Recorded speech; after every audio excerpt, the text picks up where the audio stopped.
অনেক হলো জেদ্দা, মক্কা, তায়েফ এবং মদিনার রন্ধ্রে রন্ধ্রে ঘুরে ইসলামের ইতিহাস সচক্ষে দেখার।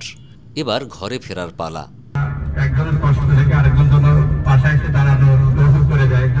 আজকের ভিডিওতে তুলে ধরব ইজিপ্ট এয়ারলাইন্সে মদিনা শহর থেকে মিশরের রাজধানী কায়রো হয়ে ঢাকা শহরে যাবার অভিজ্ঞতা। আর সম্পূর্ণ ভ্রমণ জুড়ে আপনাদের সাথে আছি আমি আলিমুর রেজা।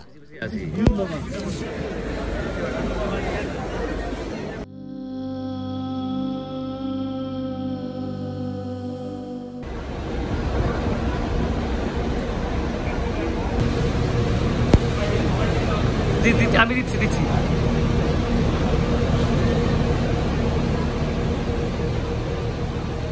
হোটেলের সামনে গাড়ি এসে হাজির। তাই তো এবার রুম থেকে ব্যাগেজ আর লাগেজ গুছিয়ে হোটেল থেকে চেক আউট করে গাড়িতে ওঠার পালা। আমাদের ৩০ জন কাফেলার সকল যাত্রী গাড়িতে উঠে বসল। প্রিয় নবীর প্রিয় শহর ছেড়ে ভারাক্রান্ত মনে যাত্রা শুরু করলাম।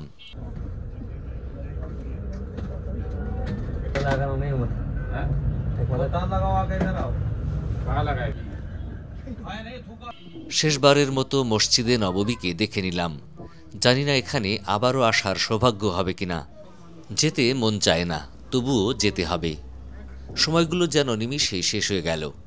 মনে হচ্ছে যেন মন ভরে ইবাদত বন্দেগি করতে পারলাম না। মনের মধ্যে কেন জানি অপূর্ণতা রয়ে গেল। তাই তো আবারও আসবো ইনশাআল্লাহ।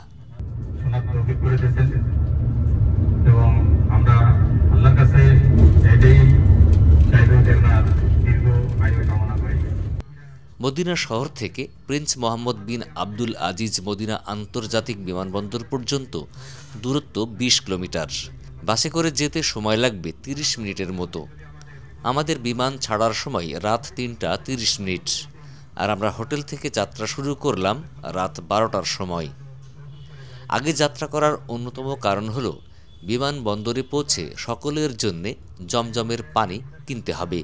তারপর সকলের ইমিগ্রেশন ও কাস্টমস কমপ্লিট করতে হবে। তাছাড়া ভ্রমণ সঙ্গীদের অধিকাংশই অজ্ঞ।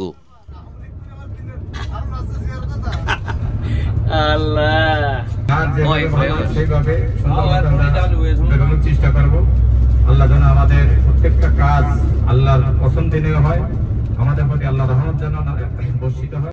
আমরা রাতের মদিনা শহর, রাস্তাঘাট ও পাহাড়ি জনপদ পাড়ি দিয়ে ছুটে চলেছি বিমানবন্দরের দিকে।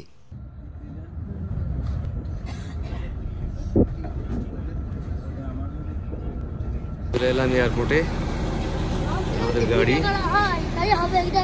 অবশেষে আমরা পৌঁছে গেলাম গন্তব্যে। গাড়ি থেকে নেমে সকলের ব্যাগ ও লাগেজ নামিয়ে প্রথমে অবস্থান করতে হলো একটি ওয়েটিং জোনে। এখান থেকে সকলের জন্য জমজমের পানি ক্রয় করা হলো। মোল্লেম সাহেব সকলের নিকট থেকে টাকা সংগ্রহ করে নিজে গিয়ে কিনে এনে দিলেন। একজন যাত্রী শুধুমাত্র একটি ৫ লিটারের পানির বোতল কিনে সঙ্গে বহন করতে পারবেন। তবে অনেকেই লাগেজের মধ্যে জামাকাপড়ের ভাঁজে গোপনে ১ লিটারের পানির বোতলে জমজমের পানি সাথে নিয়েছেন। যদিও স্ক্যানিংয়ে এসবই ধরা পড়ে, কিন্তু মদিনা বিমানবন্দরের কাস্টমস বিষয়টি ছাড় দিয়ে থাকেন। তবে জেদ্দা বিমানবন্দরে এ বিষয়ে খুবই কড়াকড়ি। আপনি চাইলেও সেখান থেকে অতিরিক্ত পানি আনতে পারবেন না।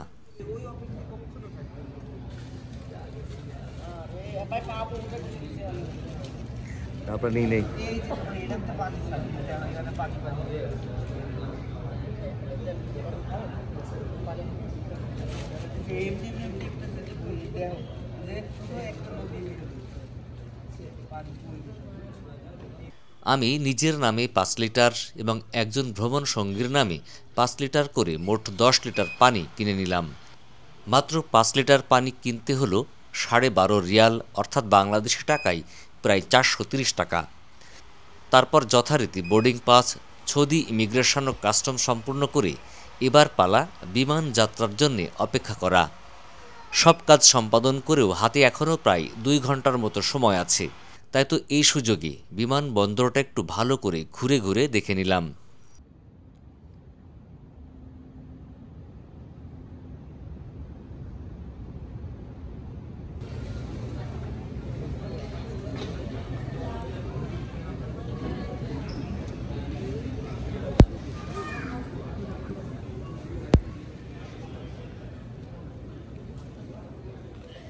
অবশেষে এলো সেই সন্ধিক্ষণ। বিমান এসে ভিড়ল আর আমরা লাইনে দাঁড়িয়ে ধীরে ধীরে প্রবেশ করতে লাগলাম মদিনা থেকে কায়রোগামী বিমানের দিকে। এই বিমানটি আমাদেরকে নিয়ে যাবে মূলত মিশরের রাজধানী কায়রো পর্যন্ত।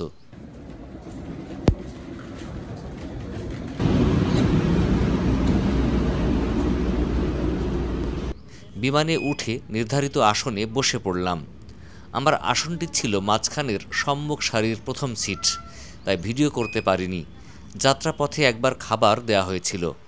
মদিনা থেকে কায়রো পর্যন্ত আসতে সময় লাগলো মাত্র 1 ঘন্টা 50 মিনিট।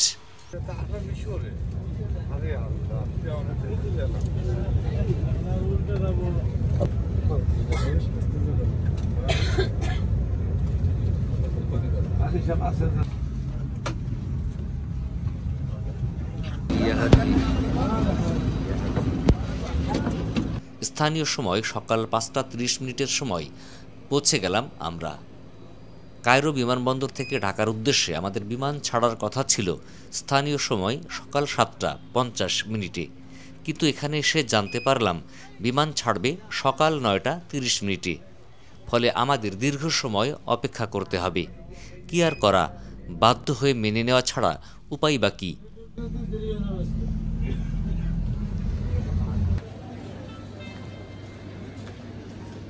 Zip Airlines.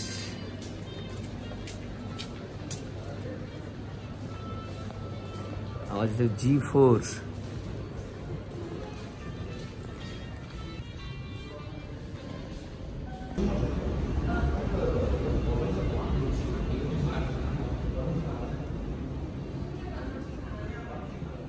বিমানের ট্রানজিট বিমানে হ্যাঁ সবাই কি এদিকে যাইতে বলছে?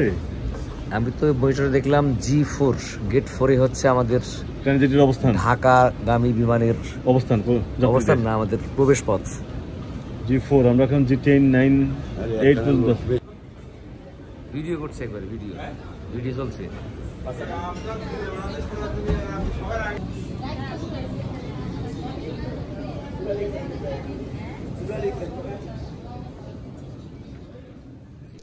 যাত্রা বিরতিতে বিমানবন্দরটা ভালো করে দেখে নিলাম। অনেকের সাথে আলাপ পরিচয় হলো। যাত্রীদের বেশিরভাগই প্রবাসী বা ওমরা পালনকারী।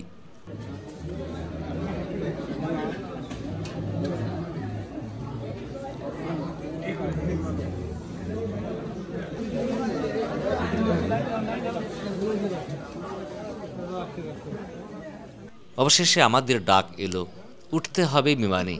তাই তো লাইনে দাঁড়িয়ে ভিড় ঠেলে সকল প্রকার নিরাপত্তা চৌকি ও চেকিং পেরিয়ে বিমানের দিকে যাত্রা শুরু করলাম।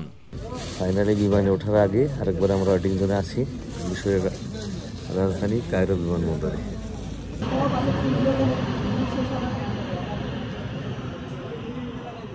মনের মধ্যে প্রবল ইচ্ছা জাগছিল, ইস যদি এই মিশরটা দেখে যেতে পারতাম। যদি কখনো সুযোগ হয় তাহলে নিশ্চয়ই আবার আসব মিশরের নানান ইসলামিক ও ঐতিহাসিক নিদর্শনগুলি দেখতে।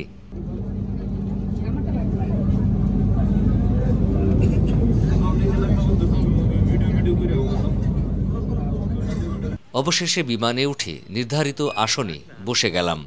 সৌভাগ্যক্রমে আমার ছিট পড়েছে জানালার পাশে, তাই আমি বেজায় খুশি।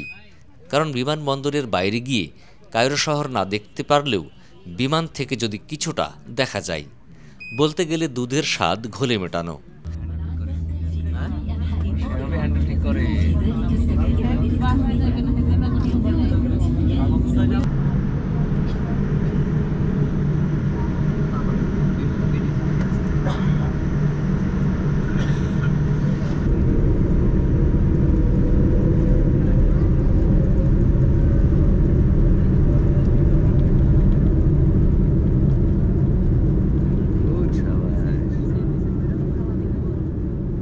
যথাসময়ে বিমান আকাশে উড়াল দিল। শুনেছি বিমান নাকি কায়রোর আকাশে উড়লে পিরামিডের চূড়া দেখা যায়, কিন্তু আমি শত খোঁজাখুঁজি করেও সে সুযোগ পাইনি। মনে হলো কায়রো শহর গাছপালাহীন, মরু ও বালুময় সোনালি এক শহর। উপর থেকে যতদূর চোখ যায় ভালো করে দেখে নিলাম।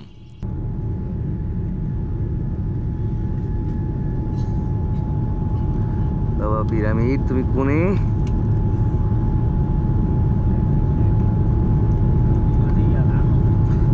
লাইনে করছে।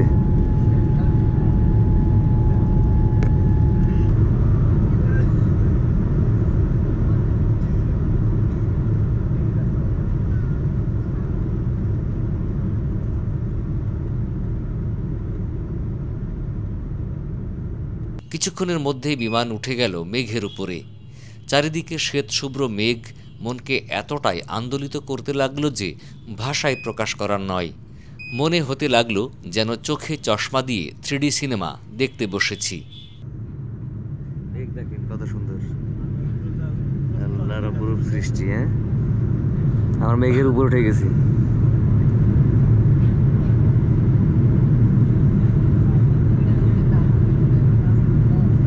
পিরামিডটা দেখতে পাইলাম না।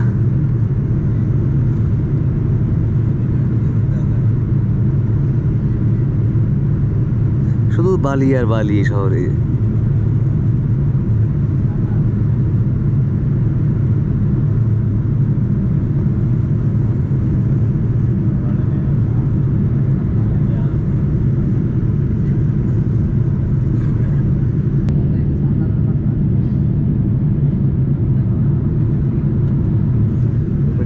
দেখা যাচ্ছে পিরামিড।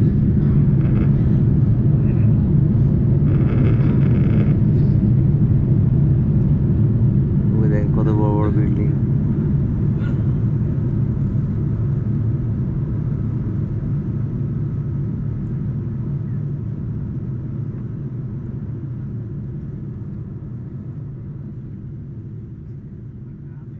আকাশে মেঘের ভেলা দেখতে দেখতে আমাদের বিমান আরও উপরে উঠে গেল।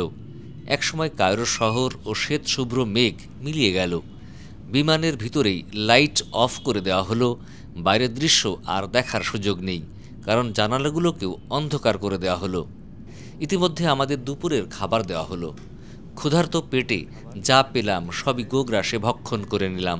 একটা পাউরুটি, একটা জুস, অরেঞ্জ জুস, তারপরে এখানে দিয়েছে একটা হচ্ছে চিজ বাটার, এখানে সম্ভবত পাস্তা, সরি এখানে এটা মনে হচ্ছে কেক অথবা পুডিং। তারপরে এখানে হচ্ছে অপশান ছিল রাইস কারি, এখানে অপশান ছিল রাইস, এখানে অপশান ছিল দুইটা, বিফ রাইস অথবা চিকেন রাইস। আমি বিফ রাইস নিয়েছি। এর সাথে ছিল সালাদ ছিল আর কি, সালাদের মধ্যে ছিল শসা এবং ভুট্টা, আর এক গ্লাস আর এক বোতল করে পানি দিয়েছে আর কি। এটা ছিল আমাদের হচ্ছে আজকের লাঞ্চ মেনু। লাঞ্চ কেমন ছিল? লাঞ্চ কেমন লাগছে? ভালো ভালো, সন্তোষজনক, সুপার ফাইন না? Very tasty. ওকে যাক, আমরা লাঞ্চ করছি আর কি এখন। এই লাঞ্চে যে মেনুগুলো দিয়েছিল এগুলো মোটামুটি ভালো। আর একবার খাবার পেয়েছিলাম হচ্ছে যখন আমরা মদিনা থেকে ইজিপ্টে আসি তখন একবার, মানে কায়রোতে যখন আসি তখন, আর এখন একবার দিয়েছি। এগুলো এখন আমরা খেতে থাকি আর কি। সাথে কিছু এলিমেন্টস দিয়েছে যেগুলো দিয়ে খাবার জন্যে, হাত মোছা, টিস্যু, এই যে হাবিজাবি। এই হচ্ছে আমাদের আজকের আর কি লাঞ্চের মেনু এই বিমানের।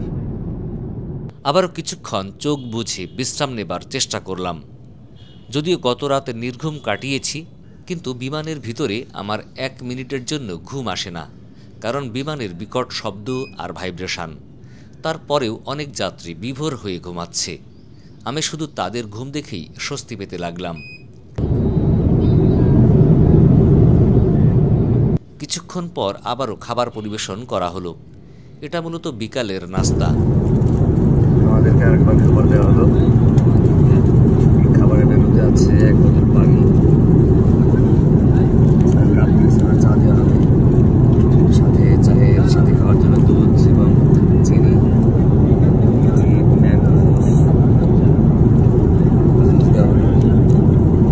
পাউরুটি, চকলেট, এখানে কিছু স্ন্যাক্স আইটেম দেওয়া হয়েছে। হচ্ছে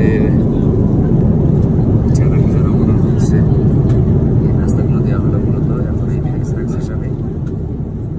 খাবার খাওয়া শেষে আবারও জানালা দিয়ে বাইরের দৃশ্য দৃষ্টিগোচর হতে লাগল। আকাশের দিকে তাকালে ঘুটঘুটে অন্ধকার ছাড়া আর কিছুই চোখে পড়ে না।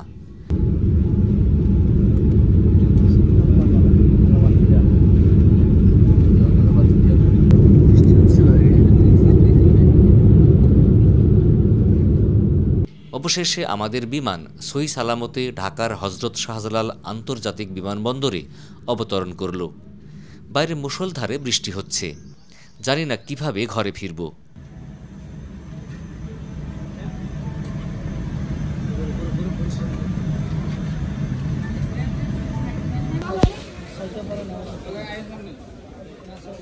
অবশেষে বাংলাদেশ প্রান্তের ইমিগ্রেশন ও কাস্টমস শেষ করে ব্যাগ, লাগেজ ও জমজমের পানি সংগ্রহ করে অপেক্ষারত গাড়ি নিয়ে বাড়ির উদ্দেশ্যে রওনা হলাম।